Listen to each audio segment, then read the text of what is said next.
আমার প্রিয় গল্পপ্রেমী বন্ধুরা, আপনারা কেমন আছেন? আশা করি ভালো আছেন।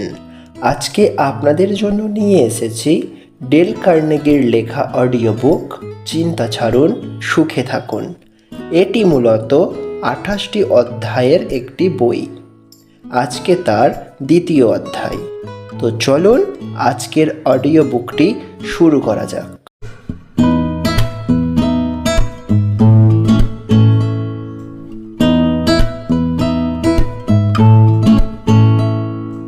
দ্বিতীয় অধ্যায়ের নাম চিন্তার হাত থেকে মুক্তির উপায়। যা হয়ে গেছে তাকে স্বীকার করে নিন, কারণ যা হয়ে গেছে তা স্বীকার করে নেওয়াই কোনো দুর্ভাগ্যজনক পরিণাম কাটিয়ে ওঠার প্রথম পদক্ষেপ। আপনি কি চিন্তাজনক পরিস্থিতির হাত থেকে রেহাই পাওয়ার সঠিক মন্ত্রটা জানতে চান? যে ফর্মুলা অতি শীঘ্র কাজ করবে? এমন একটা উপায় যা আপনি এই পুস্তকের বাকি পৃষ্ঠাগুলি না পড়ার আগেই প্রয়োগ করে দেখতে পারেন। আমি আপনাকে সেই ফর্মুলার কথা বলছি যা উইলিয়াস এইচ ক্যারিয়ার গ্রহণ করেছিলেন। উইলিয়াস এইচ ক্যারিয়ার ছিলেন একজন অতি প্রসিদ্ধ ইঞ্জিনিয়ার। তিনি এয়ার কন্ডিশনিং শিল্পের শুরু করেছিলেন, আর তা সাইরেরস নিউ ইয়র্কে বিশ্ববিখ্যাত ক্যারিয়ার কর্পোরেশন নামে খ্যাত। চিন্তার সমস্যা কাটিয়ে ওঠার এমন একটা সুন্দর উপায় আমি খুব কম শুনেছি। একদিন আমরা সকলে মিলে নিউ ইয়র্কের ইঞ্জিনিয়ার্স ক্লাবে লাঞ্চ করছিলাম।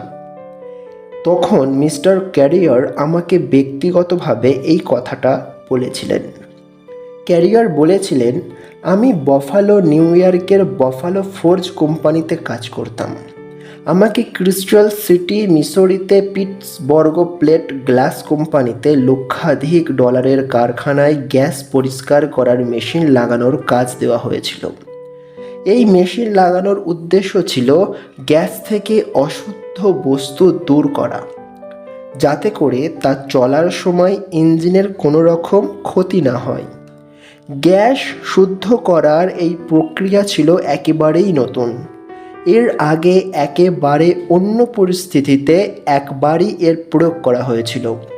ক্রিস্টাল সিটি মিসৌরিতে আমার কাজের সময় কিছু অপ্রত্যাশিত সমস্যার সৃষ্টি হয়, যদিও মেশিন নিজের কাজ করছিল, কিন্তু যেভাবে গ্যারান্টির সাথে কাজ করা উচিত ছিল সেইভাবে কাজ করছিল না। আমি নিজের অসফলতা দেখে স্তব্ধ হয়ে গেছিলাম। মনে হচ্ছিল কেউ যেন মাথায় হাতুড়ি দিয়ে মারছে। আমার পেটে কেমন একটা বেদনার সৃষ্টি হয়েছিল। কয়েকদিন তো আমি চিন্তায় ঘুমাতে পর্যন্ত পারিনি। শেষ পর্যন্ত আমি এটা বুঝতে পারি যে চিন্তা করে আসলে কোনো লাভ হবে না। তাই আমি চিন্তা ছেড়ে দিয়ে সমস্যার সমাধান খোঁজার চেষ্টা করতে থাকি। খুব ভালো সমাধানের পথও খুঁজে পেয়ে যাই। গত 30 বছর ধরে আমি এইভাবেই চিন্তা প্রতিরোধ করার রাস্তা খুঁজে বার করার চেষ্টা করছিলাম। এই প্রক্রিয়া খুবই সহজ, তাই যে কেউ তার প্রয়োগ করে দেখতে পারে। এই 3টি পদক্ষেপ হলো: নাম্বার 1, আমি ভয় না পেয়ে সততার সাথে পরিস্থিতি বিচার করে দেখার চেষ্টা করি, আর সেই অসফলতার জন্য আমার সাথে কতটা খারাপ হতে পারে তারও অনুমান করে দেখার চেষ্টা করি। তার জন্য আমাকে জেলে যেতে হতো না বা ফাঁসি দেওয়ার মতোও কেউ ছিল না। খুব বেশি হলে আমার চাকরিটা চলে যেতে পারত। এই মেশিন সরাতে হলে আমার কোম্পানির $20,000 ক্ষতি হয়ে যেত। নাম্বার 2, সবচেয়ে খারাপ পরিণাম সম্পর্কে অনুমান করে নেওয়ার পর প্রয়োজন পড়লে তা স্বীকার করে নেওয়ার জন্য আমি প্রস্তুত হয়ে যাই। আমি নিজেকে বলি, এই অসফলতা আমার ক্যারিয়ারকে আহত করবে। এর জন্য আমার চাকরি পর্যন্ত চলে যেতে পারে। যদি তা হয়ও, অন্য আর একটা চাকরি আমি পেয়েই যাব, কিন্তু পরিস্থিতি আরও অন্যরকম হতে পারত। আসলে আমার কোম্পানি গ্যাস পরিষ্কার করার মেশিন আবিষ্কার করার বিষয়ে একটা গবেষণা করছিল। তাতে প্রায় $20,000 খরচও হয়েছিল। কোম্পানিকে তা সহ্য করতে হয়েছিল। কোম্পানি তার রিসার্চের খাতে দেখাতে পারত। নাম্বার 3, এরপর আমি শান্তভাবে নিজের কাজ করতে থাকি, যাতে করে যে কোনো খারাপ পরিস্থিতির মোকাবিলা করা সম্ভব হয়। কিন্তু আমি মানসিক দিক দিয়ে এই পরিস্থিতির সাথে মোকাবিলা করতে প্রস্তুত ছিলাম। এবার আমি এমন উপায়ের সন্ধান করতে থাকি যাতে করে $20,000 ক্ষতিটা কিছুটা কম করা যায়। আমি আরও একটা পরীক্ষা করি, আর শেষ পর্যন্ত এই পরিণাম দাঁড়ায় যে আমি যদি আরও $5,000 খরচ করে আর একটা মেশিন কিনি, তাহলে আমাদের সমস্ত সমস্যা দূর হওয়া সম্ভব। আমি তাই করি, আর তার জন্য কোম্পানির $20,000 ক্ষতির বদলে $15,000 লাভ হয়ে যায়। আমি যদি সেই সময় চিন্তায় পড়ে যেতাম, তাহলে বোধহয় তা কখনো সম্ভবই ছিল না। কারণ চিন্তা এমন একটা জিনিস যা আমাদের একাগ্রতা শক্তিকে বিনষ্ট করে দেয়। আমরা যখন চিন্তা করি তখন আমাদের একাগ্রতা শক্তি বিচ্ছিন্ন হয়ে যায়, যার ফলে আমরা কোনো রকম সিদ্ধান্ত নেওয়ার শক্তি হারিয়ে ফেলি। কিন্তু যখন আমরা যে কোনো খারাপ পরিণামের জন্য নিজেকে প্রস্তুত করে নিই, তখন সেই সময় সম্পর্কে বিচার করার মতো একাগ্রতা আমাদের মধ্যে এসে যায়। এই ঘটনা বেশ কয়েক বছর আগে ঘটেছিল। এই টেকনিক তখন থেকেই আমার এত কার্যকারী বলে মনে হয়েছিল যে আমি তারপর থেকে ক্রমাগত এর প্রয়োগ করতে শুরু করি। আর সেই কারণেই আজ আমার জীবন সম্পূর্ণরূপে চিন্তামুক্ত। এখন প্রশ্ন হলো, মনোবৈজ্ঞানিক দিক থেকে উইলিয়াম এইচ ক্যারিয়ারের এই ফর্মুলা এত অমূল্য এবং ব্যবহারিক কেন? আসলে এই প্রক্রিয়া আমাদের চিন্তার ঘনঘটা থেকে দূরে সরিয়ে নিয়ে যায়। আমরা দৃঢ়তার সাথে মাটিতে দাঁড়িয়ে থাকার সাহস পাই। আমরা বুঝতে পারি যে আমরা কোথায় দাঁড়িয়ে আছি। আমাদের পায়ের নিচের মাটি যদি শক্ত না হয়, তাহলে পৃথিবীতে কি হচ্ছে তা আমরা কিভাবে চিন্তা করব? 1910 অ্যাপ্লাইড সাইকোলজির পিতামহ প্রফেসর উইলিয়াম জেমস মারা যান।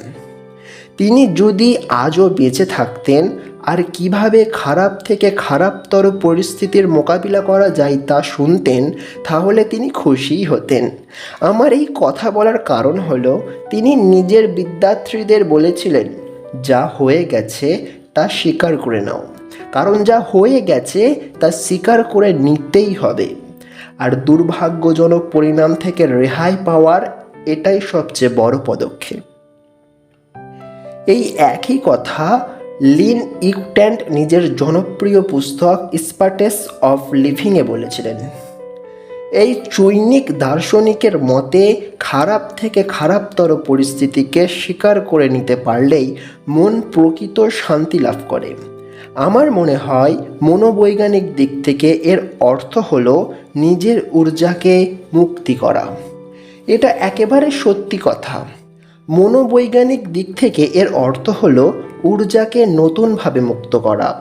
আমরা যখন খারাপ থেকে খারাপতর পরিস্থিতিকে স্বীকার করে নিই, তখন আমাদের কাছে আর হারানোর মতো কিছুই থাকে না। আর এর অর্থ হলো আমাদের কাছে পাওয়ার মতো সব কিছু থাকে।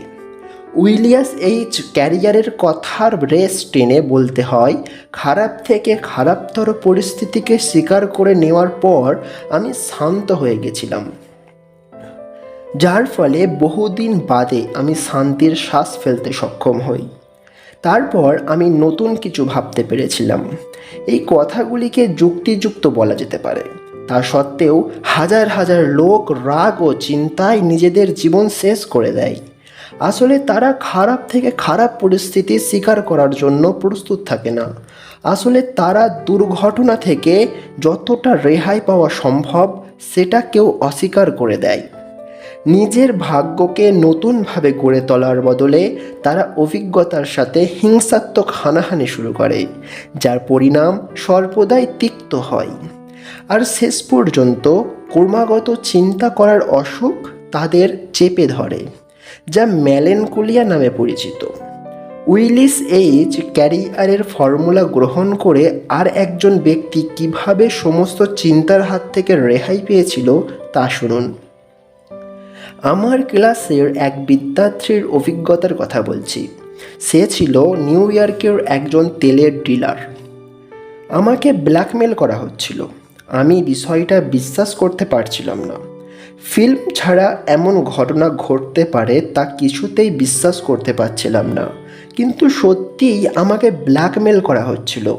আসলে আমি যে তেল কোম্পানির মালিক ছিলাম সেখানে বেশ কিছু ডেলিভারি ট্রাক ছিল আর ট্রাক ড্রাইভারও ছিল।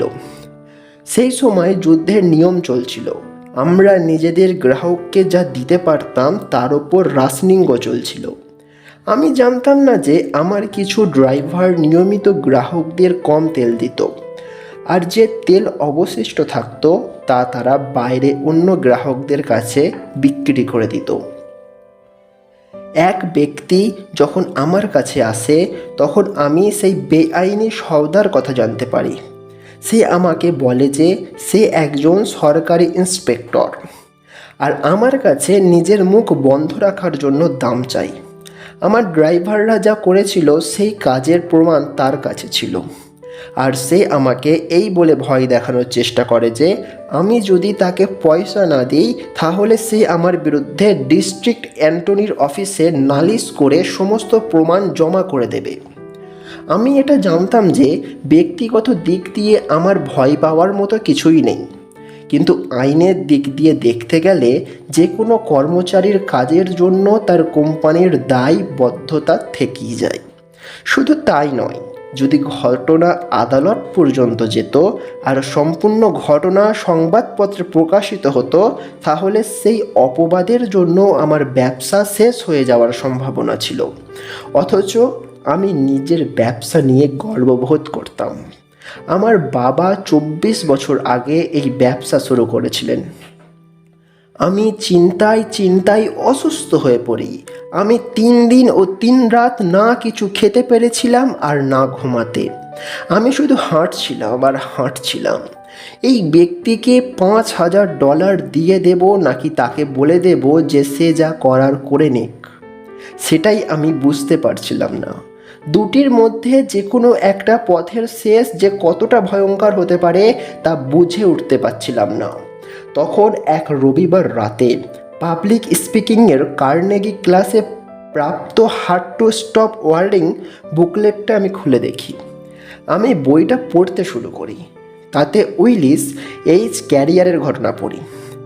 তাতে লেখা ছিল কতটা খারাপ হতে পারে তার অনুমান করো। তখন আমি নিজেকে জিজ্ঞাসা করি, আমি যদি পয়সা না দিই আর সে যদি ডিস্ট্রিক্ট অ্যাটর্নির কাছে চলে যায় তাহলে আমার সাথে কি কি খারাপ ঘটনা ঘটতে পারে। এর উত্তর হলো আমার ব্যবসা বন্ধ হয়ে যাবে। আমার সাথে এর চেয়ে খারাপ আর কিছুই হতে পারতো না। আমাকে জেলে যেতে হতো না, নেগেটিভ প্রচারের জন্য আমি একেবারে শেষ হয়ে যেতে পারতাম। তখন আমি নিজেকে বলি, আচ্ছা ধরে নেওয়া যাক আমার ব্যবসা শেষ হয়ে যাবে। আমি মানসিক দিক থেকে তা স্বীকার করে নিচ্ছি। এরপর কি হতে পারে? যদি আমার ব্যবসা চৌপাট হয়ে যায় তাহলে হয়তো আমাকে চাকরির সন্ধান করতে হবে। তাতে আমার কোনো অসুবিধা নেই। আমি তেল সম্পর্কে যথেষ্ট অভিজ্ঞ। অনেক কোম্পানি আমাকে আনন্দ সহকারে চাকরিতে রেখে দেবে। এই কথা ভাবার পর আমি যেন শান্তিতে শ্বাস নিতে পেরেছিলাম। যে মানসিক চাপ আমি অনুভব করছিলাম তা যেন কেটে গেছিল। আমি ভেতর থেকে শান্তি বোধ করছিলাম আর আমার চিন্তা করার ক্ষমতা ফিরে এসেছে দেখে আমি অবাক হয়ে গেছিলাম। এত স্পষ্টভাবে চিন্তা করার পর তৃতীয় পদক্ষেপ এসেই যায়। খারাপ থেকে খারাপতর পরিস্থিতিকে সংশোধন করার চেষ্টা করছিলাম। আমি যখন সমাধানের কথা ভাবি তখন আমার সামনে সম্পূর্ণরূপে নতুন একটা বিচার এসে উপস্থিত হয়। আমি যদি আমার উকিলকে সম্পূর্ণ ঘটনা খুলে বলি তাহলে সে হয়তো এর থেকে বাইরে বেরোনোর কোনো একটা পথ আমাকে বলে দিতে পারবে। সেই কথা হয়তো আমার মাথায় আসছে না। এই কথাটা কেন আমার মাথায় আগে আসেনি তা আমি ভাবতেই পারছিলাম না। আসলে আমি চিন্তাই করে যাচ্ছিলাম আর চিন্তাই করে যাচ্ছিলাম, কোনো পথের সন্ধান করছিলাম না। তারপর আমি ঠিক করে নিই যে সকাল না হতেই উকিলের সাথে দেখা করব, আর তারপর বিছানায় শুয়ে ঘুমিয়ে পড়ি। পরের দিন সকালে উকিল আমাকে পরামর্শ দেয় যে আমি যেন নিজেই ডিস্ট্রিক্ট অ্যাটর্নির সাথে গিয়ে দেখা করে সমস্ত ঘটনার কথা তাকে খুলে বলি। আমি তাই করি। তখন ডিস্ট্রিক্ট অ্যাটর্নির কথা শুনে আমি অবাক হয়ে যাই। সে আমাকে বলে যে আসলে যে ব্যক্তি নিজেকে সরকারি ইন্সপেক্টর বলে দাবি করেছিল সে আসলে একজন অপরাধী, আর বহুদিন ধরেই পুলিশ তার খোঁজ করছে। এই কথা শুনে আমি কতটা শান্তি পেয়েছিলাম আপনি নিশ্চয়ই এখন তা বুঝতে পারছেন। 3 দিন আর 3 রাত ধরে আমার মাথায় এই কথাই ঘুরে ফিরে আসছিল যে এই অপরাধীকে আমার $5,000 দিয়ে দেওয়া উচিত। এই অভিজ্ঞতা আমাকে একটা বিরাট শিক্ষা দিয়েছিল। তারপর থেকে আমার সামনে যখনই কোনো চিন্তাজনক পরিস্থিতি আসতো তখনই আমি উইলস এইচ ক্যারিয়ারের ফর্মুলার কথা মনে করতাম। আপনার যদি মনে হয় যে উইলিস এইচ ক্যারিয়ারের সমস্যা ছিল তাহলে আপনি শুনুন, এখনও তো আপনি সেই রকম কোনো সমস্যার কথাই শোনেননি। এবার বিলভেটসর ম্যাজিস্ট্রেট আল পি হ্যানির ঘটনা শুনুন। 1948 সালের 17 নভেম্বর বোস্টনের স্টেটল হোটেলে আমি এই ঘটনা তার মুখ থেকে শুনেছিলাম। 20 দশকে আমি সর্বদাই এতটা চিন্তার মধ্যে থাকতাম যে আমার আমাশয়ের স্তরে আলসার হয়ে গিয়েছিল। একদিন রাতে আমার প্রচণ্ড রক্তক্ষরণ হয়। আমাকে তৎক্ষণাৎ নর্থওয়েস্টার্ন ইউনিভার্সিটি অফ শিকাগোয় ফুড অফ মেডিসিনের সাথে যুক্ত হাসপাতালে ভর্তি করা হয়। আমার ওজন 175 পাউন্ড থেকে 900 পাউন্ডে এসে দাঁড়িয়েছিল। আমি এতটাই অসুস্থ হয়ে পড়েছিলাম যে আমাকে হাত পর্যন্ত তুলতে মানা করা হয়েছিল। একজন বিখ্যাত আলসার বিশেষজ্ঞ সহ 3 জন খ্যাতনামা ডাক্তার আমাকে বলে দেয় যে আমার রোগের কোনো চিকিৎসা নেই। আমি ঔষধের জোরেই বেঁচেছিলাম। সেই সাথে প্রতি ঘন্টায় আমাকে অর্ধেক চামচ দুধ আর ক্রিম দেওয়া হচ্ছিল। প্রতিদিন সকালে একজন নার্স এসে অগ্নাশয়ের মধ্যে একটা নল ঢুকিয়ে দিত, আর সেখান থেকে সেই সামগ্রী বাইরে বেরিয়ে আসতো। এইভাবে প্রায় 1 মাস কেটে যায়। শেষ পর্যন্ত আমি নিজেকে বলি, দেখো অল হ্যানি, তোমার ভবিষ্যৎ হলো মৃত্যু। তাহলে যেটুকু সময় তোমার হাতে আছে সেইটুকু সময়কে উপভোগ করে কাটাচ্ছ না কেন? তুমি মৃত্যুর আগে সারা পৃথিবী ঘুরে দেখবে বলে ভেবেছিলে, তাহলে এখনই তো দেখে নিচ্ছ না কেন? এরপর আর সময় পাবে না। আমি যখন ডাক্তারদের বলি যে আমি এবার পৃথিবী ঘুরে দেখব আর নিজেই নিজের অগ্নাশয় পাম্প করে পরিষ্কার করে নেব, তখন তারা তা শুনে চমকে যায়। এমন অসম্ভব কথা তারা এর আগে কখনো শোনেনি। তখন তারা বলে যে পৃথিবী ঘুরে দেখার সময়তেই যদি আমার মৃত্যু হয়ে যায় তাহলে আমার শরীর সমুদ্রে ভাসিয়ে দেওয়া হবে। আমি তাদের বলি যে এমন ঘটনা ঘটবে না, কারণ আমি আমার আত্মীয়দের বলে রেখেছিলাম যে আমার মৃত্যুর পর আমাদের মৃতদেহ যেন পরিবারের কর্মস্থান নেব্রাস্কাতেই সমাধিস্থ করা হয়। তার জন্য আমি আমার সাথেই একটা কফিন নিয়ে নিয়েছিলাম। সেই হিসাবেই আমি জাহাজ কোম্পানির সাথে কথাও বলে নিই। তাদের বলে দিয়েছিলাম যে আমার মৃত্যুর পর তারা যেন বরফের ভেতরে আমার শরীরটা রেখে দেয়। তারপর জাহাজ ফিরে আসার পর আমার শরীর যেন আমার পরিবারের লোকেদের হাতে তুলে দেওয়া হয়। আমার যাত্রা শুরু হয়ে যায়। আমার মন যেন নাচতে শুরু করে। আমার সামনে যা ছিল আমি সেটাকেই উপভোগ করছিলাম, যেন শীঘ্রই মাটির নিচে যেতে না হয়। মাটিতে তো যেতেই হবে, মাটির নিচে চাপা পড়তেই হবে, কিন্তু মদ গান ছাড়া কিভাবে শেষ হবে? এস প্রেসিডেন্ট অ্যাডামস নামক জাহাজটা যখন লস অ্যাঞ্জেলসের পূর্ব দিক দিয়ে যেতে শুরু করে আমি যেন একটু ভালো বোধ করতে শুরু করি। আমি ধীরে ধীরে ঔষধ খাওয়া ও ভগ্নাশয়ে পাম্প করা বন্ধ করে দিই, শীঘ্রই সব রকম খাবার খেতেও শুরু করি। এমনকি যে খাবারগুলি খেলে আমার মৃত্যু নিশ্চিত ছিল সেইগুলিও খেতে শুরু করি। কয়েক সপ্তাহ অতিক্রম হয়ে যাওয়ার পর চুরুট পর্যন্ত ধরিয়ে ফেলি। আমি বহু বছর বাদে অতটা আনন্দ করার সুযোগ পেয়েছিলাম।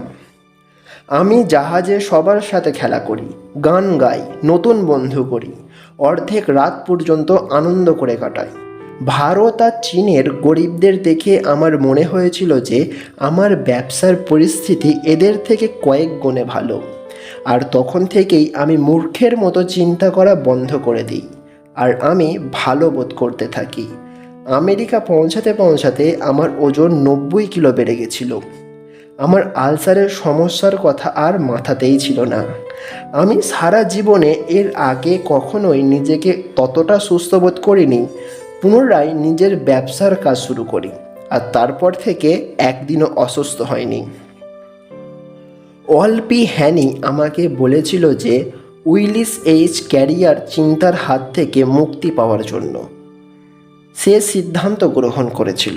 সে তা অবচেতন মনেই গ্রহণ করে। সবার আগে আমি নিজেকে জিজ্ঞাসা করি সবচেয়ে খারাপ কি হতে পারে, আর তার উত্তর ছিল মৃত্যু। দ্বিতীয়ত, আমি মৃত্যুকে বরণ করার জন্য প্রস্তুত ছিলাম, কারণ ডাক্তাররা বলেই দিয়েছিল আমার রোগের কোনো চিকিৎসা নেই। তাই তা মেনে নেওয়া ছাড়া আমার কোনো উপায় ছিল না। তৃতীয়ত, আমি পরিস্থিতি বদলানোর চেষ্টা করতে পারতাম। আমি যদি জাহাজে ওঠার পরেও সেই নিয়েই চিন্তা করতাম, তাহলে কফনের মধ্যে থেকেই আমাকে পৃথিবীর রূপ দেখতে হতো। আমি নিজের সমস্ত সমস্যা ভুলে গিয়ে আরামে থাকতে শুরু করেছিলাম। আমার মনের শান্তি আমাকে নতুন ঊর্জা দেয়, আর আমি বেঁচে যাই।